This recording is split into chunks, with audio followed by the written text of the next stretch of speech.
Flip ফোনের বাজার গরম করতে এইবার টেকনো লঞ্চ করে দিল তাদের ফ্যান্টম ভি ফ্লিপ। আর এতদিন ফ্লিপ ফোনের বাজার দখল করেছিল স্যামসাং এবং মোটরোলা, তবে এখন নতুন খেলোয়াড় হিসেবে যুক্ত হলো টেকনো। চলুন দেখি টেকনোর প্রথম ফ্লিপ ফোনে নতুনত্ব কি থাকছে এবং কত দামে লঞ্চ করা হয়েছে, বাংলাদেশে আসলে এটা কি দামে পাওয়া যাবে। প্রথমে যদি ডিজাইনের কথা বলি, ফ্লিপ ফোনগুলো কিন্তু দেখতে আসলে অনেক জোস হয়, খুবই সুন্দর কিউট ডিজাইনের হয়। বিশেষ করে মেয়েদের জন্য এটা খুবই ভালো একটা ডিজাইন। ছেলেদের এই ফ্লিপ ফোনগুলো ইউজ করতে একটু প্রবলেম হয়, ছেলেদের জন্য কিন্তু ফোল্ডিং ফোনটাই বেস্ট। সো আমাদের চ্যানেলে অলরেডি গ্যালাক্সি জেড ফোল্ড 5 এর ভিডিও দেওয়া আছে, আপনার আই বাটনে লিঙ্ক থাকলেও দেখে নিতে পারেন। টেকনো ফ্যান্টম ভি ফ্লিপ এই ফোনটার বিল্ড কোয়ালিটি নিয়ে যদি কথা বলি, তাহলে এখানে ফোনটার ব্যাক প্যানেলে ভেগান লেদার ইউজ করা হয়েছে, খুবই সুন্দর অ্যাট্রাকটিভ একটা ডিজাইন, দেখলে যে কারোর পছন্দ হবে। আর ফোনটার ফ্রেমটি কিন্তু অ্যালুমিনিয়ামের থাকছে, আর যে হিঞ্জটা আছে ফ্লিপ করার জন্য যে হিঞ্জটা ইউজ করা হয়েছে এটা স্টিলের। আর সামনে অবশ্যই এখানে প্লাস্টিকই ইউজ করতে হবে, যেহেতু এটা একটা ফোল্ডেবল ডিসপ্লে, তাই সামনে প্লাস্টিকই থাকছে। ফোনটা কিন্তু আনফোল্ড অবস্থায় খুবই স্লিম, 7 মিলিমিটার থিকনেস, এবং ফোল্ডেবল অবস্থায় এটা 15 মিলিমিটার থিকনেস। আর এই ফোনটার ওজন হচ্ছে 194 গ্রাম। সো এখন আসে হচ্ছে ডিসপ্লে সেকশনে। ডিসপ্লে হিসেবে এখানে মেইন ডিসপ্লে হিসেবে ইউজ করা হয়েছে 6.9 ইঞ্চির ফুল এইচডি প্লাস রেজলিউশনের একটা foldable display, LTPO AMOLED screen, 10 bit colour support দিবে, 120 হার্জ এর রিফ্রেশ রেট তো থাকছেই। এছাড়াও এই ডিসপ্লেটা কিন্তু আউটডোরে সর্বোচ্চ 1000 নিটসের পিক ব্রাইটনেস দিবে। সো মেইন ডিসপ্লেটা কিন্তু খুবই জোস।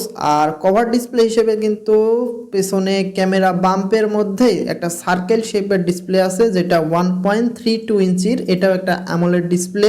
সো এখানে কভার ডিসপ্লের ক্ষেত্রে কিন্তু একটু ডিজাইনে ডিফারেন্স আছে, কারণ অন্যান্য ফোনগুলোতে কিন্তু আমরা অন্যরকম ডিজাইন দেখতে পাই, এখানে কিন্তু একটা খুবই ডিফারেন্ট ডিজাইন, আর দেখতে কিন্তু আসলে জোস লাগছে। এবং ক্যামেরা হিসেবে পেছনে থাকছে দুইটা ক্যামেরা সেটআপ, যার মেইন ক্যামেরা 64 মেগাপিক্সেলের, তবে এখানে কিন্তু ওআইএস থাকছে না, যেহেতু এটা বাজেট ক্যাটাগরিতে নিয়ে আসতে চাইছে তারা। এছাড়াও সেকেন্ড ক্যামেরা হিসেবে থাকছে 13 মেগাপিক্সেল একটা আলট্রা ওয়াইড অ্যাঙ্গেল লেন্স। ফোনটার সেলফি ক্যামেরা হিসেবে থাকছে 32 মেগাপিক্সেলের সেন্সর। আর এই ফোনটা কিন্তু out of the box Android 13 এর সাথে লঞ্চ করা হয়েছে iOS 13.5। তবে দেখার বিষয় হচ্ছে টেকনো এই ফোনটাতে কেমন সফটওয়্যার সাপোর্ট দিতে পারে। এছাড়াও ফোনটাতে প্রসেসর হিসেবে ইউজ করা হয়েছে মিডিয়াটেকের ডায়মেনসিটি 8050, এই চিপসেটটা এটা একটা 6 ন্যানোমিটারের চিপসেট, আর এটা কিন্তু একটা মিড রেঞ্জের চিপসেট। যেহেতু ফোনটা বাজেটের মধ্যে নিয়ে আসার চেষ্টা করছে তারা, তাই এখানে প্রসেসরটা মিড রেঞ্জের ইউজ করা হয়েছে। ফোনটাতে র্যাম হিসেবে থাকছে